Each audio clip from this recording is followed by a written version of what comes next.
લેખકો મોટે ભાગે અમીર ન હોય એવી એક છાપ છે, સાચી એ છે.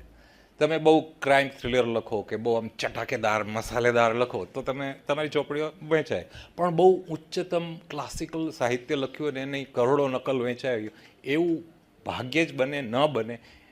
ટોલ્સ્ટોય સાથે બનેલું. એની પુસ્તકની રોયલ્ટીની આવક જ એટલી બધી હતી. પોતે પાછો જાગીરદાર. એની પાસે જમીન હતી 6,000 એકર. એનો એ માલિક. 300થી વધારે ઘોડા એની માલિકીના. ગુલામો હજારો. 1861માં ગુલામી પ્રથા નાબૂદ થઈ, પછી એ બધા એની સાથે મજૂરો તરીકે કોઈ પણ એને છોડી ન ગયું. બધા ગુલામોનો એ બહુ પ્યારો, જમીનદાર હોવા છતાં એના પ્રત્યેક ગુલામ ટોલ્સ્ટોયને ચાહે. આટલો અમીર, આટલો જાણીતો, આખી દુનિયા પૂજે, અને એનો પ્રભાવ એટલે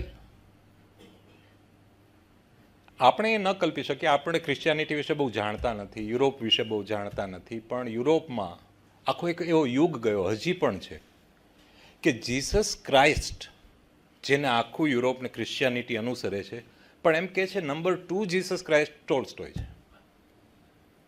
બીજા જીસસ એવું એને ઉપનામ આપ્યું છે લોકોએ. આટલો મોટો માણસ,